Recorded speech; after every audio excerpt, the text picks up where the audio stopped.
Hi అండి, welcome to ఆహా kitchen. నేను మీ అనురాధ. ఇవి క్యారమైల్ పూల్ మఖానా అంటే తామర గింజలు. వీటితో మనం స్వీట్ చేసుకుందాం. 2 కప్పులు ఏదైనా ఒక గిన్నెతో కానీ కప్పుతో కానీ 2 కప్పులు తీసుకొని సిమ్లో పెట్టుకొని ఇలా డ్రై రోస్ట్ చేసుకోండి. ఏమీ వేయొద్దు. ఎంతలా చేసుకోవాలంటే 1-2 మినిట్స్లోనే ఇవి చక్కగా వేగుతాయి. మనం చేత్తో నలిపితే పొడైపోతాయి. 2 కప్పులకి అరకప్పు బెల్లాన్ని మెత్తగా పొడి చేసుకోండి. ఎందుకంటే దీనిలో నీళ్లు చుక్క వేయం కాబట్టి ముందే మెత్తగా పొడి చేసుకోండి. 2 కప్పులకి అరకప్పు అంటే 4 కప్పులకి 1 కప్పు బెల్లం. 4 కప్పుల పూల్ మఖానాకి 1 కప్పు బెల్లం. ఇప్పుడు 1 స్పూన్ నెయ్యి వేసుకోండి. ఈ బెల్లంలో క్యారమైల్ అవ్వాలి కదా, నీళ్లు వేయం కాబట్టి 1 స్పూన్ నెయ్యి వేసుకున్నారంటే ఇది త్వరగా మెల్ట్ అయిపోతుంది ఆ వేడికి.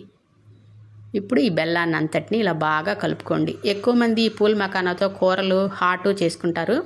ఇలా ఒక్కసారి స్వీట్ చేసుకొని చూడండి, చాలా టేస్ట్గా ఉంటుంది. ఎంతమంది స్వీట్ చేసుకుంటారో కూడా కామెంట్ చేయండి. ఇలా క్యారమైల్ అయిపోయిన తర్వాత బాగా దీన్ని ఒకసారి చెక్ చేసుకుందాం మనకు అయిందో లేదో. ఒక నీళ్ళ గిన్నెలోకి ఒక 2 చుక్కలు వేయండి. దాన్ని ఇలా పట్టుకొని ఇరిపేస్తే టక్కని ఇరిగిపోవాలి. ఇది మనకు కరెక్ట్గా అయినట్టు అనమాట.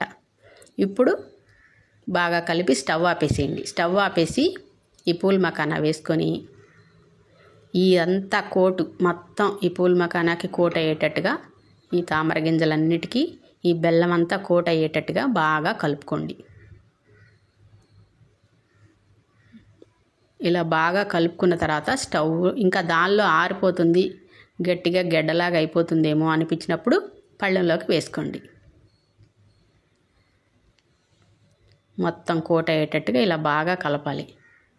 కలుపుతూనే ఉండాలి, లేదంటే ముద్దలుగా అయిపోతుంది. ఇప్పుడు పళ్ళెంలోకి వేసుకొని ఈ పళ్ళెంలో కూడా కలుపుతూనే ఉండాలి. ఇలా స్ప్రెడ్ చేయండి గరిటెతో. చెయ్యి పట్టే వేడి వచ్చే వరకు ఇలా అనేసి అసలు వెంటనే ఆరిపోతాయి. 1-2 మినిట్స్లోనే పూర్తిగా ఆరిపోతాయి. ఇప్పుడు ఇదిగో చెయ్యి పట్టే వేడి రాగానే చేత్తో వాటన్నింటినీ విడదీయండి. ఇలాగా ఎండిపోయే గడ్డగట్టేసాయి. అప్పుడు ఇదిగో ఇప్పుడు ఇలాగా మొత్తం విడదీసుకోండి. కొంచెం వేడి ఉండగానే ఇలా విడదీసుకోకపోతే తర్వాత పూర్తిగా గడ్డలుగా అయిపోతాయి. ఇలా అన్నిటినీ విడదీసుకోండి.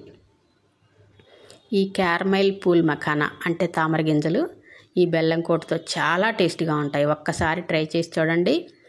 అసలు మీరు చేసి అక్కడ పెట్టాలి, 5 నిమిషాల్లో అయిపోతుంది. ఇది చాలా ఫాస్ట్గా తినటం కూడా అయిపోతుంది.